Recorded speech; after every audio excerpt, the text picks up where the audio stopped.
So on today's menu, we are doing the cooling system service for the new race car. I'm going to start with taking the coolant out of it, if there's any left. Ah, there we go. Oh no, well, it's the wrong color. That's already bad. I better not take a bath in coolant, I swear to God. Oh, that is so not the right color. This looks like they mixed it with like blue and yellow coolant or something. There's not a whole lot of coolant in that. It's not confidence inspiring.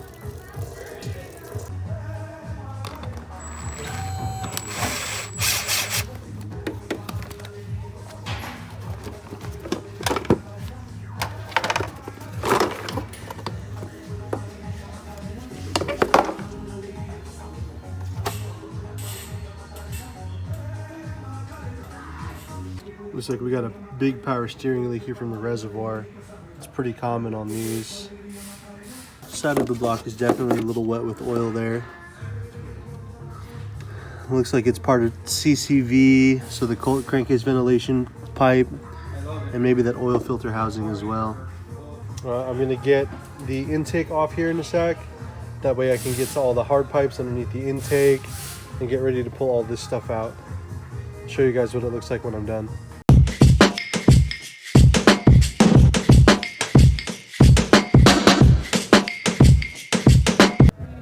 Dude, I got the intake out. I missed the bolt on the bottom side of the intake manifold and it was kicking my ass, but I got it. That bolt has a support bracket that sits on top of it that holds the intake down. So now I have access to all the coolant pipes and everything I need to do to get rid of all this stuff and make it good. There's the M50 manifold, there's the stock one.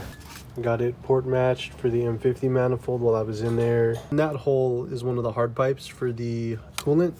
That's what kind of sparked me on this. There's another one there. They have a tendency to crack and break, and this is what we ended up with. So that's what it's supposed to look like. Well, you get the idea. And then this is what was in the block side. So it was bound to fail, and it actually did as soon as I touched them, and I wasted a ton of time trying to get those out. Right now, I'm just gonna clean up, get all my hardware bagged up and organized, get all my parts back together. I might put the water pump and thermostat in it just to have it from stuff getting in there. Got to put that Vanos line back on and cap that oil drain, oil dipstick return, and then it goes outside. Just a little bit too much work for a single day, I think. But now that it's out, reassembly should be a little bit quicker. So fingers crossed there. That'll be stuff for another weekend, I think.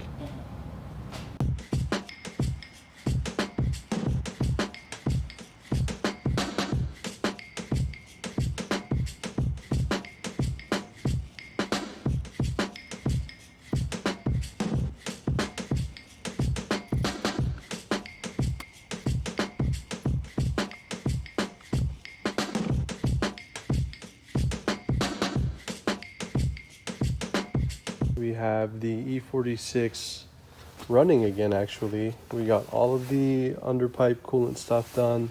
Progress has been pretty slow though.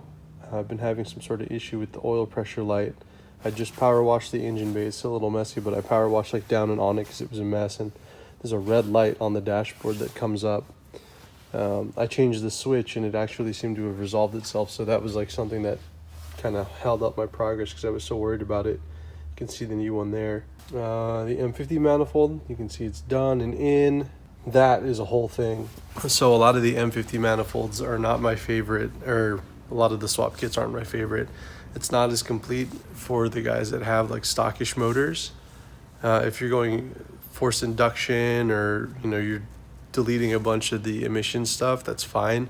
But I need this car to be street legal, so I'm keeping as much of it as possible. So that makes things a little tricky, but we got it in. I've been working on it as much as I can on my lunch breaks, and the last push that we had, we got it back in shape and running, drove it into the shop finally, and now we're gonna try and tackle the transmission swap. I don't know if you can see it that well. So I called in some reinforcements and we're gonna see what we can make happen today.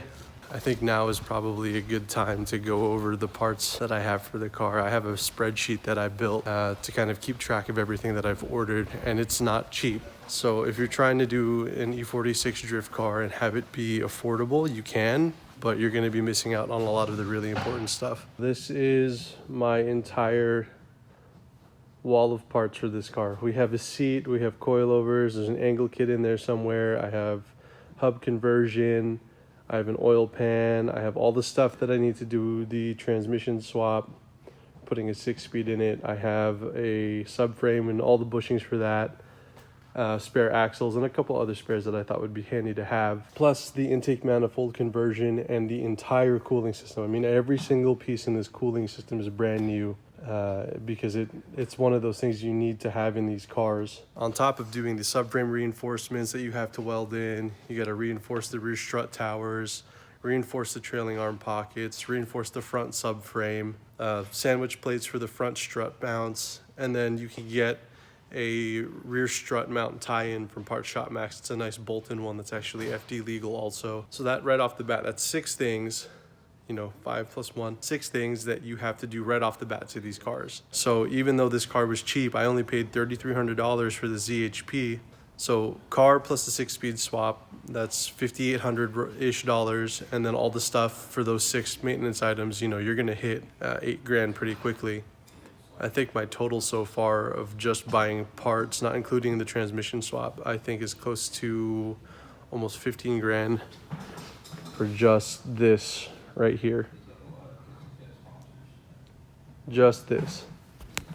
And that's not counting wheels, tires, the aero that I have coming. I got to do brakes because I have to drill the rotors for 5x114 conversion, so I can run, you know, the more common Japanese style bolt pattern for all the wheel manufacturers that I like.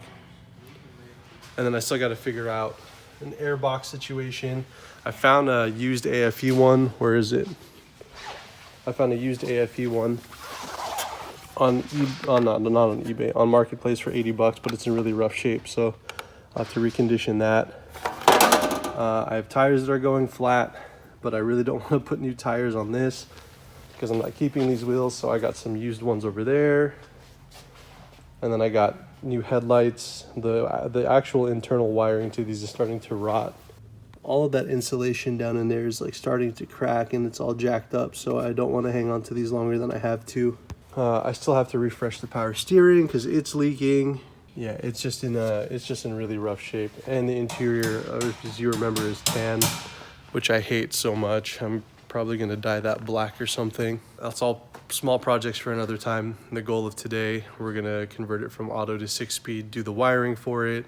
We're gonna code it for a manual transmission, the clutch upgrade that I bought for it, and then everything else that we have to do to make it run and drive as a 6-speed car. Fished out all the parts that I needed from the pile. It looks a little less wild now. I had a couple things in that cart, and this is all the stuff that we have for the 6-speed conversion. We have a Clutch Master Stage 3 clutch going into here. We have the pedals. We have a manual gas pedal. The difference is that this doesn't have a kick down button in it, where the stock one does. Obviously the brake pedal, clutch pedal, shifter, garage stick shift stuff. It's a drop-in shifter to go and replace that one. 6-speed drive shaft, that lower kick panel I'm probably not gonna use, but it came with the swap. Obviously the 6-speed gearbox. We have a new slave cylinder, I already replaced it. This is the Clutch Master cylinder, new clutch fork. You typically don't have to change these, but I am anyway just because. Transmission mounts, I've got motor mounts over there. We have a new oil level sensor, oil filter. I wanted to get a pre-assembled rear main seal housing, but they don't actually have that available right now, so I didn't get it, and we do it the hard way. And Achilles Motorsport upgraded pump shaft. So basically, you take out your oil pump and you rebuild it with this in its place. It uses a bolt here now in the front, and it's a nice hardened shaft. The old ones, the factory ones, are prone to stripping or breaking. And you might be wondering, why do I have this baffle sitting here? Well, I found an eBay oil pan that has this bolt-in baffle, and I have this Achilles Motorsport baffle that I bought. Typically, you got to weld these in But after a little bit of filing here on the edges, and I just had to drill these holes. I marked them off on the backside with some torque seal, so you have a nice bright transfer where I need to drill. I marked off the holes, drilled it, trimmed it a little bit, and then here it is. Bolt in, no welding, oil pan baffle for an M54. Took me less than 15 minutes. If you can't figure out how to do it, then I don't know how to help you. It's really easy. And if we were to do a cost breakdown, the clutch, that was about $1,200. The whole 6-speed swap, that was about $2,500. That pan, about 110 bucks. And then all this stuff here, I don't remember. But this is what you need to do a 6-speed swap. I probably could have just bought a Corvette. So I should have been recording this whole time, but I got the shifter built. I only have it set maybe 8 millimeters taller than stock to give me just a little bit shorter throw. But I don't want to go too aggressive, because if you go nuts, this begins to crash the drive shaft and makes all sorts of trouble, so I don't want to deal with that. I put the new Delrin bushings in. I cleaned out the shifter joint, the selector rod joint here. Shifter cup is in. That's always annoying to do, especially on the old ones. They're stuck. Bushings are on. Oil pan is done. Clutch is ready to rock. I think it's time we get the pedals in and make some noise, eh? Finally getting stuck into our transmission swap here. We've got the exhaust off, which means you can take this heat shield off, which means you can get the drive shaft off. And a lot of it was just cleaning because the underside of the car was super gross. So we're gonna keep jamming on getting these bolts out, and hopefully the transmission will slide out here soon. So I think the last time we were recording, we were still taking the auto trans out of this car. We got that done pretty easy. We also got a bunch of the upgrades put in. By the time we were done wrestling with the manual transmission, it was 6 o'clock something at night, and we had been here for like almost a full 12 hours. So we gave up. We couldn't get the transmission stabbed into the motor for whatever reason, and it was fighting with us really bad. So we decided to call it. And I did some digging, and I'll give you a quick look at what we were actually dealing with. We figured out, at least I think I figured out what the issue is. So obviously the motor goes up into, or the transmission gets up into here, and there's a pilot bearing that's supposed to sit in a carrier, and that was actually crooked. So what we had here, this didn't sit flat. This pilot bearing is in a carrier plate, and the front of the transmission kind of stabs into it like that. That isn't completely flat. It'll make sure the clutch disc isn't straight, and then all of those issues keep compounding. So we were trying to stab the transmission into this, but instead of it going in straight, it was going in crooked. And so I punched this bearing out, and now it's sitting evenly in the bore. I don't want to fight this again. I just want to get this in the car and start driving it, honestly.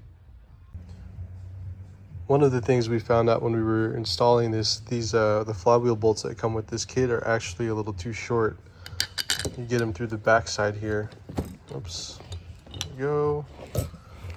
And then that's what you have sticking out. Where the white Teflon tape is, there's actually a portion in this crank that's not threaded. That's not nearly enough thread engagement to hold this in place. And what you have in the backside of the crank, okay, I'm gonna get that up, measure, and you get it's about 21.1, around down to 21 millimeters. What you have here is a longer one. This is a 40 millimeter long bolt, and this sticks out about 22 millimeters. I had just measured it. And then to make up that extra difference, this is lock washer. So it allows me to use the Teflon tape to seal the threads in the crank to keep oil from coming out. And then this is going to take up the extra height that I don't need. If you had run these, I think this would have led to failure eventually. But we got the new oil pan in, got the motor mounts in, also got the oil pump upgrade on there. Doesn't look like a whole lot. I got the shifter. You actually have to put the shifter on first in this car. Shifter bushing is in. I think it's time to give this a stab.